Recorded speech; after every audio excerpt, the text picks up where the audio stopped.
नमस्कार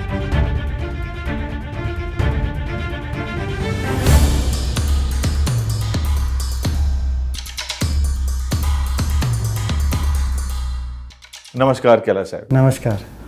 तो मैं आज पुणे आके बड़ी खुशी महसूस हो रही है मुझे। मैं आपके सफ़र को जानना चाहूँगा कि कैसे रहमतपुर से शिवाजी नगर चौल तक, फिर कुकिल का सफ़र, क्या छूटा, क्या पाया सर, इसके बारे में आप थोड़ा।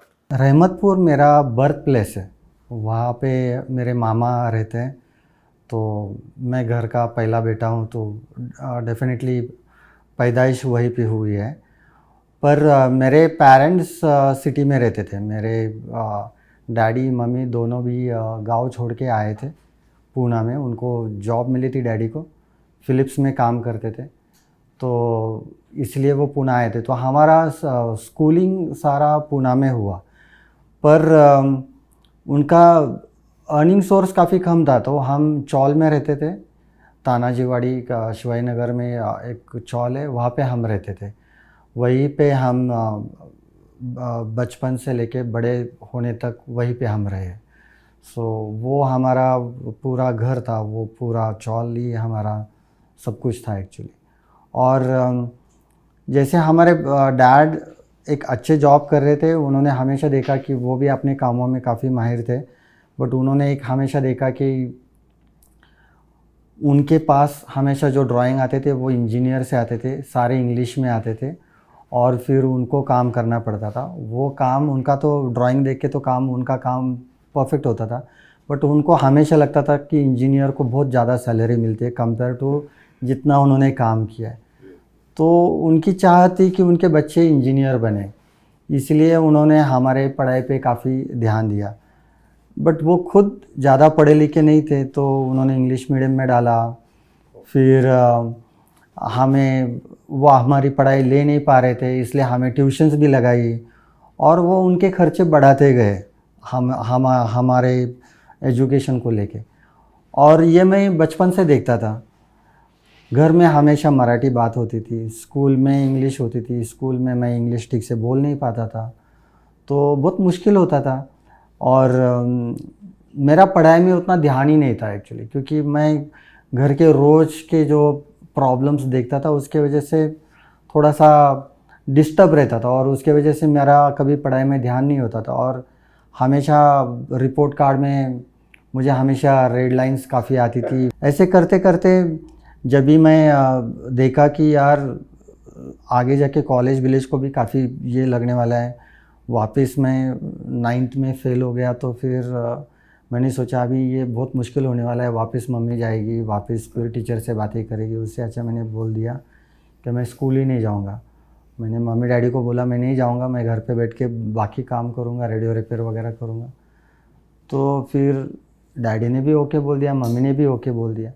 पर हमारे स्कूल में एक टीचर थी, वो काफ़ी नाराज़ हो गए मेरे पेरेंट्स पे कि ऐसे कैसे अपने बच्चे को घर पे बिठा दिया। उसने बोला कि ठीक है, मैं इसकी पढ़ाई लूँगी और एक्सटर्नल 10th करवा दूँगी। तो फिर वो टीचर के पास मैं जाता था, और उसने मुझे आगे का रास्ता दिखा के 10th मैंने पास कर ली। उसके आगे मैंने कुछ नहीं किया। फिर उसके आगे जो भी है, जो मुझे सही लगा, मैंने बुक्स लाया, मैंने पढ़ा और मैं आगे बढ़ा। ऐसे करते फिर मैं घर पे बैठे बैठे काफ़ी अच्छा रिपेयर करता था। मेरा कलेक्शन महीने का 1000-1200 रुपये होता था। पर मैंने एक दिन ऐड देखी न्यूज़पेपर में, जहाँ पे उनको कैलकुलेटर टेक्नीशियन चाहिए थे, तो वहाँ पे मैं गया इंटरव्यू देने बिना बायोडाटा के। मुझे पता ही नहीं था कि ये इंटरव्यू कैसे दिया जाता है। वहाँ पे काफ़ी बच्चे लोग आए थे, मुझसे भी बड़े थे और काफ़ी पढ़े लिखे भी थे, और मुझे लगा कि मेरी यहाँ पे बात बनने वाली नहीं है, तो यहाँ पे टाइम वेस्ट करना मतलब नहीं बनता। बट फिर मैंने सोचा कि नहीं, एक इंटरव्यू क्या होता है वो देखने को मिलेगा, सीखने को मिलेगा। इसलिए मैं खड़ा रहा वहाँ पे, और जब भी मेरा टर्न आया तभी मैंने इंटरव्यू दिया। इंटरव्यूअर ने भी काफ़ी टेढ़े मेढ़े सवाल किए उन्होंने, और टेक्निकल ज़्यादा सवाल किए, तो मैंने जवाब दिए वैसे।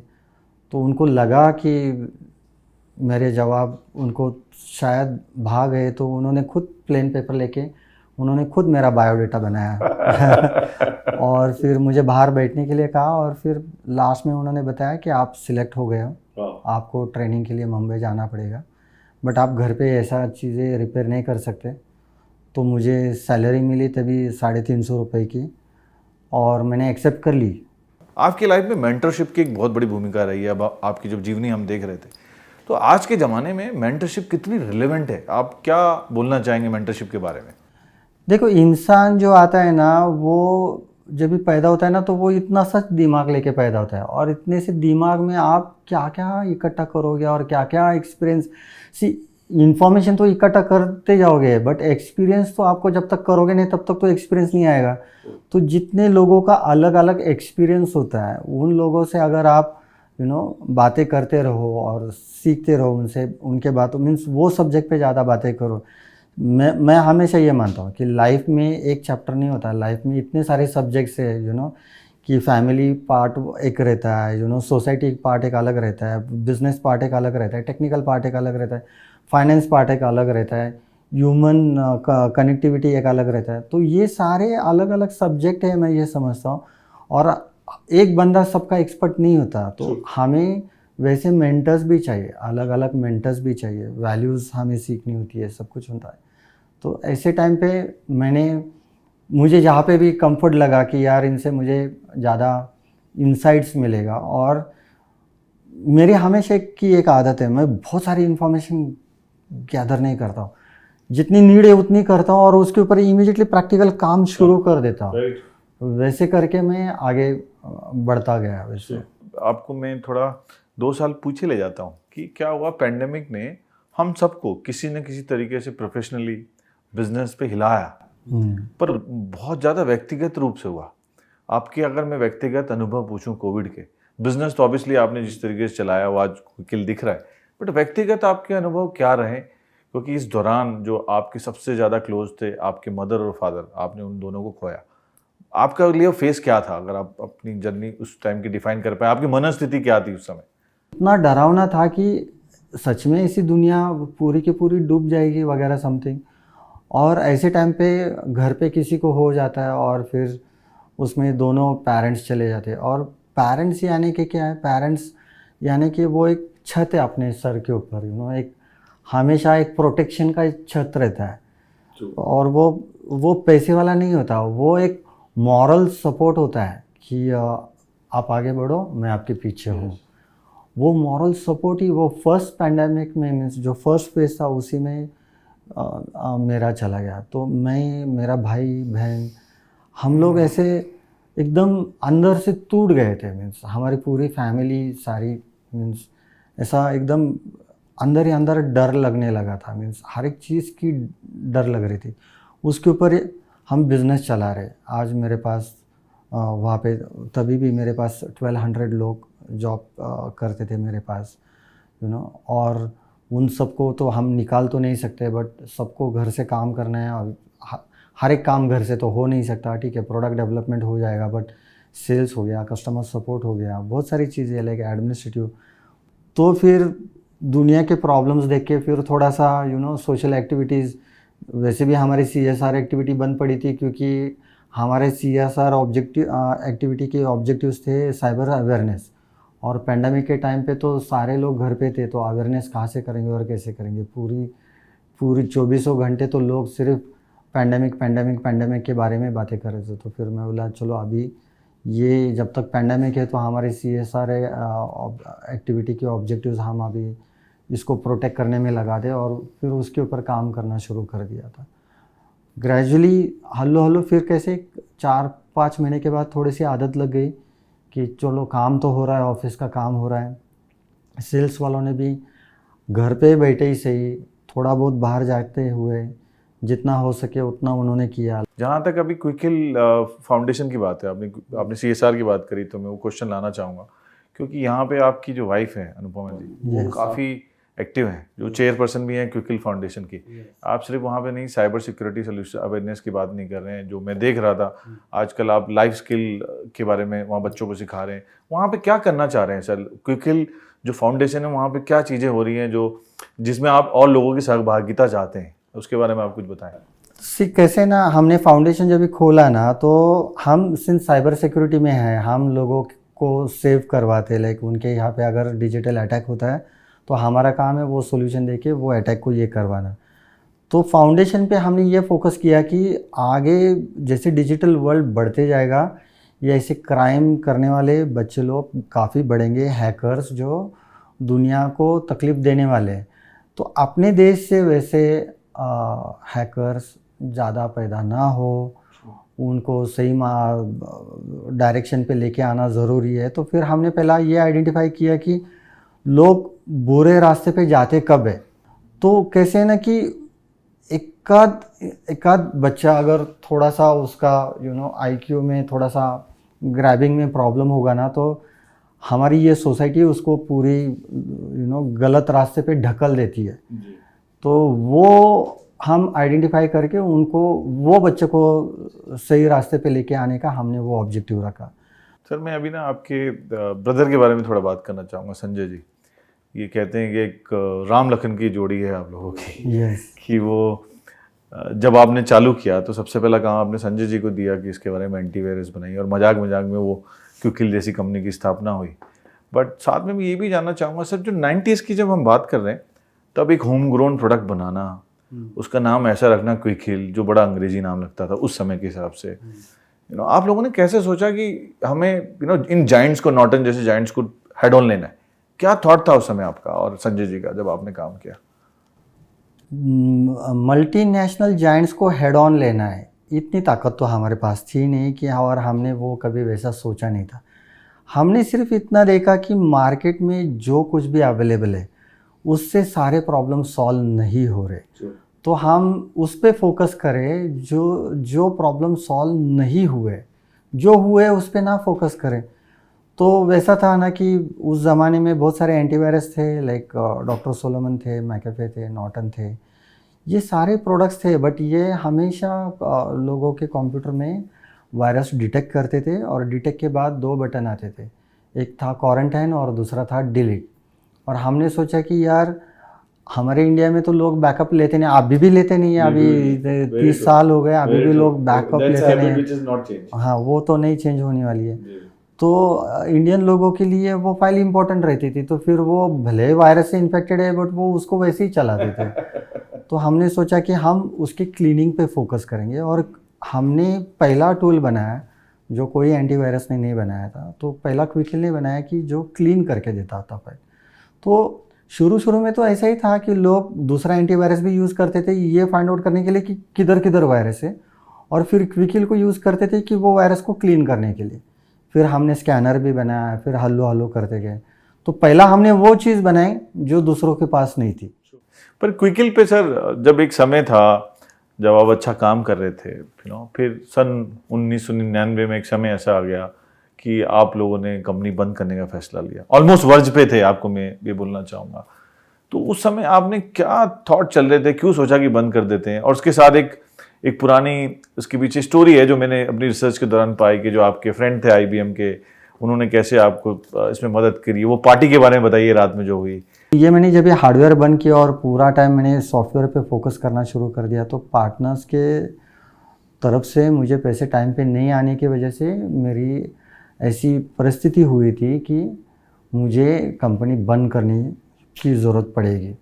तो मैं थोड़ा सा अंदर से काफ़ी डिस्टर्ब था वगैरह समथिंग। तो एक दिन ऐसे ही शाम को मैं अपने दोस्तों के साथ बैठा था, तो थोड़ा सा आ गया, फिर वो मेरे पेन पॉइंट्स मैंने सारे डिस्कस किए, मैंने काफ़ी ये किया, और मैंने बोला कि शायद मुझे बंद करना पड़ेगा, क्योंकि मैं और संजय कम से कम 2-3 बार हमने ऐसा डिसाइड किया कि अभी हम बंद करते, और मीटिंग होने के बाद हम उठ के जैसे निकल पड़ते थे तो फिर बोलते थे चलो 2 महीना और कोशिश करके देखते, 2 महीना और कोशिश करके देख लेते। और ऐसे करते करते 7-8-9 महीने चले गए, और फिर बाद में कवर हो गया। पर वो कवर ऐसे हो गया कि मेरा उस पार्टी में जो मेरा एक दोस्त था जो एक MNC कंपनी में काम करता था, उसने मेरी पूरी बात सुनी ध्यान से। उधर उसने कुछ नहीं बोला, बट वो दूसरे दिन मेरे पास आया, बोला कि मैं छुट्टी निकाल रहा हूँ 15-20 दिन की, और मैं तेरे ऑफिस में आके बैठूँगा और मैं अंडरस्टैंड करूँगा और फिर मैं तुझे एक गाइडेंस दे दूँगा, एक कंसल्टेंसी की तरह। तो मैंने पहले चार्जेस पूछा तो बोला नहीं, मैं तो ये दोस्त के लिए कर रहा हूँ, उसकी चार्जेस की ज़रूरत नहीं। और वो सच में ऑलमोस्ट 3 हफ्ते तक मेरे ऑफिस में बैठता था। हर एक से उसने बातें की, हर एक सेल्स पर्सन से, कस्टमर सपोर्ट से, रिसेप्शन से, अरे संजय से, संजय के टीम से, वो जो उसकी 3 लोगों की डेवलपमेंट टीम थी, हर एक बंदे से उसने बात की। कस्टमर्स के पास क्या चैलेंज आता है, क्या नहीं आता है, पार्टनर्स क्या बोलते हैं, कैसे करते। तभी उसने पूरा एक रिपोर्ट बनाया और फिर उस मेरे साथ बैठा था वो, और उसने फिर बताया कि कैलाश, सब कुछ तू और संजय तुम दोनों एक सिर्फ सब कुछ ओनरशिप लेके बैठे हो, उसके वजह से ये प्रॉब्लम आ रहा है। Start to delegate. हाँ, स्टार्ट टू डेलीगेट। आपके पूरे ऑर्गेनाइजेशन में एक भी मैनेजर नहीं है, तो आपको मैनेजर अपॉइंट करने की ज़रूरत है। मतलब मैनेजर महंगे होते हैं। तो उसने वो जो महंगे सस्ते के ऊपर है ना, उसने काफ़ी एक मुझे अच्छा सा लेसन दिया, लेक्चर दिया कि क्या महंगा होता है, क्या सस्ता होता है। सब कुछ पैसे में नहीं काउंट होता। मीन्स लाइफ में अगर कुछ चीज़ें आप गुम करोगे तो उसकी भी तो वैल्यू होती है, तो वो कितना महंगा पड़ा फिर। सो ऐसे करके उसने काफ़ी समझाया और फिर मैंने वो सुनने के बाद फिर मुझे भी लगने लगा कि मैनेजर चाहिए। तो फिर उसने वो सारे पेजेस उसने मुझे समझाया। उस पेजेस में से मैंने शायद 2 या 3 ही पेजेस इम्प्लीमेंट किए होंगे उस टाइम पे। उसके बाद मैंने वो डॉक्यूमेंट को देखा भी नहीं। मीन्स वो जो पूरी टर्न हो गया पूरा सब कुछ। पहले तो फिर मैं बोला यार मैनेजर्स अपॉइंट करने पड़ेंगे, तो अच्छे मैनेजर्स मीन्स ऐसे ही पेपर में छोटी सी ऐड देके तो नहीं चलेगा। फिर उसके ऊपर हमारा संजय तो एकदम, वो तो वैसे ही था कि हमेशा बड़ी सोचने, हाँ एकदम थिंक बिग वाला बंदा था, क्योंकि वो प्रोडक्ट भी बना रहा था तो वो इंटरनेशनल क्वालिटी का सोच रहा था। वो इधर इंडियन कस्टमर्स को क्या चाहिए वो ये नहीं देख रहा था, वो उसके साथ साथ वो इंटरनेशनल, हाँ है। सो वैसे ही इसने यहाँ पे सोचा, बोला टाइम्स ऑफ इंडिया में हाफ पेज ऐड देने का, मतलब पागल हो गया है। तो बोला नहीं देने का, दैट वाज कॉस्टली। और फिर मैं बोला ठीक है कोशिश करते। तभी मेरे पास बैंक में बैलेंस कुछ तो 75-80,000 के आसपास होगा कंपनी के अकाउंट में। 30,000 रुपीज़ का तो ऐड दिया हमने। betting half of the money that you had, 30,000 rupees का ऐड दिया हाफ पेज में हमने।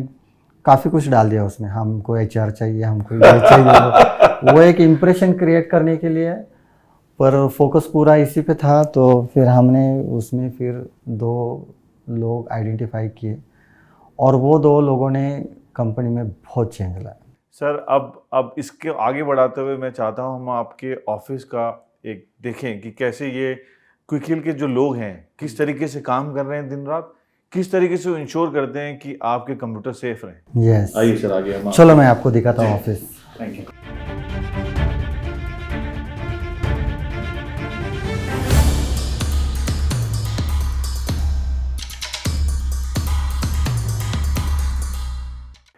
सर मैं आपसे जानना चाहूँगा कि आज के समय में जितने भी एंटरप्रेन्योर बैठे हुए हैं Tier 2 Tier 3 टाउन में, बिकॉज ये बहुत ज़्यादा एम्प्लॉयमेंट प्रोवाइडर है, आपका एक्सपीरियंस जानना चाहूँगा कि ये सब डरते हैं कि मैं किसी वेंचर कैपिटलिस्ट को नहीं लाना चाहता, PE फर्म को अपनी कंपनी में नहीं लाना चाहता क्योंकि मुझे बहुत आंसर देना पड़ेगा या मैं अपनी इक्विटी लूज़ कर जाऊँगा। आपका अनुभव बताइए, क्योंकि आपने 2010 में सिक्वेयर कैपिटल के साथ आपने पार्टनरशिप करी, वो कंपनी में आए आपके, आप क्या मैसेज देना चाहेंगे और आपका अनुभव क्या रहा? सिक्वाया तो मुझे अप्रोच 2006 से कर रही थी, और जैसे आपने कहा ना वैसे मैं भी डर रहा था। मैं भी इक्विटी देना नहीं चाहता था, और मैं भी इन सारे बड़े लोगों को आंसर करूँ, इन लोगों के सवालों के जवाब दूँ, ये सारे बातों से डर रहा था।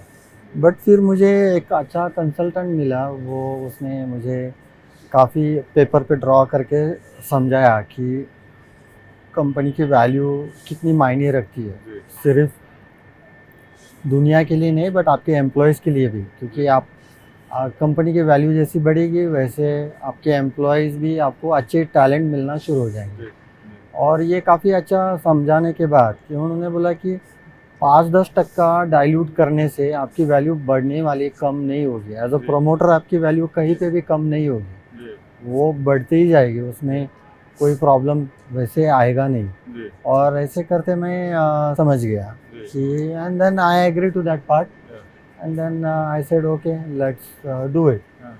और फिर ऐसे करके फिर मैंने एक्सेप्ट कर लिया। तो ये जो 2016 का आईपीओ था वो सिर्फ इसलिए था कि आप सिक्वोया एग्जिट चाहता था आपसे? इस आईपीओ का क्या कहानी थी सर?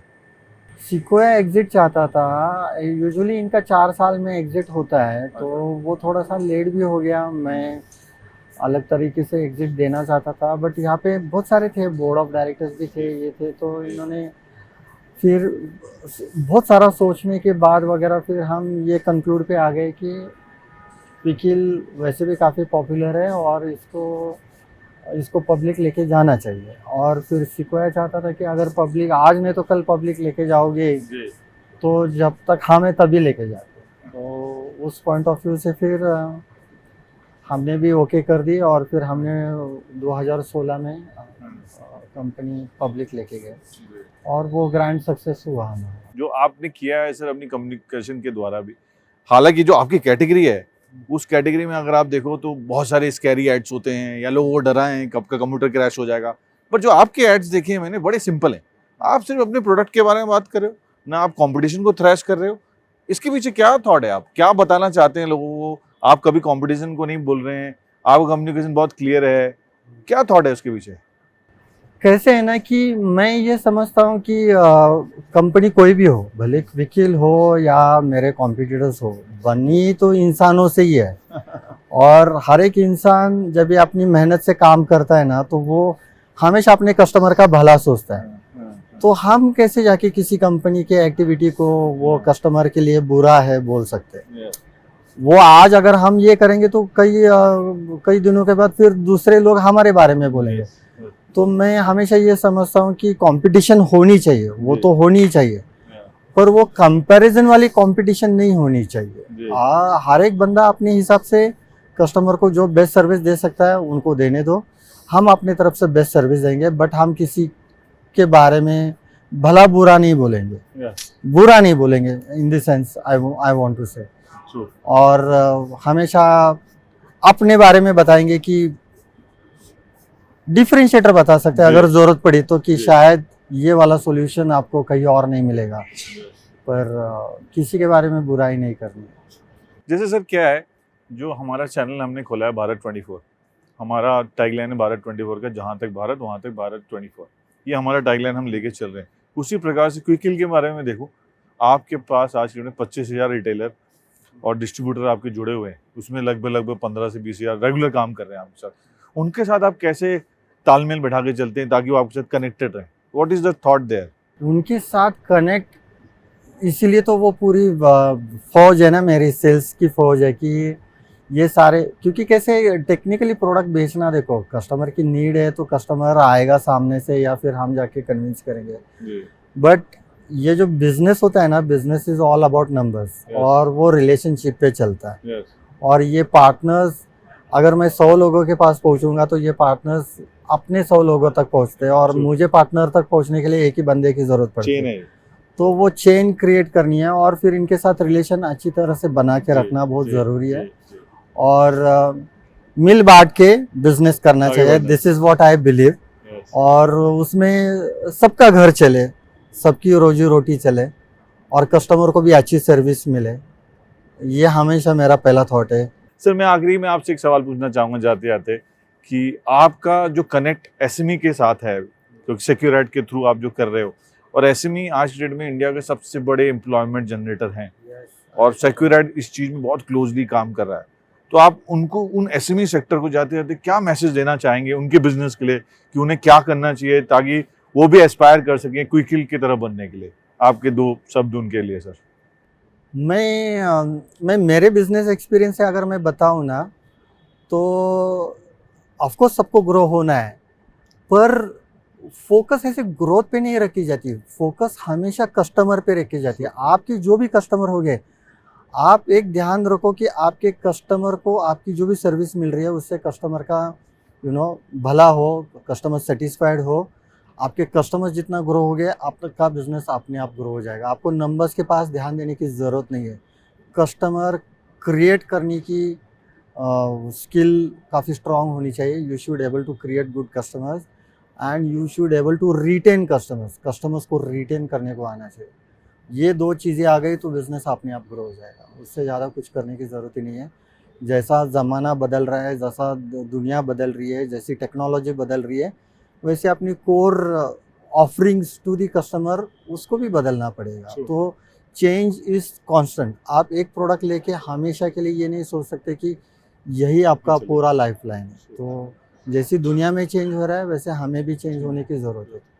कस्टमर को जो ऑफरिंग दे रहे हैं उसमें चेंज लाने की ज़रूरत है. तो मैसेज यही है कि change is constant, learning is a continuous process. And मैं इसी के साथ अपनी बात खत्म करता हूँ और धन्यवाद देना चाहूँगा कैलाश जी को, और जो के कहते हैं इनके प्यार से लोग उन्हें, कि इन्होंने इतना इंस्पायरिंग हमें स्टोरी और जर्नी के बारे में बताया जो काफ़ी डिलाइट था.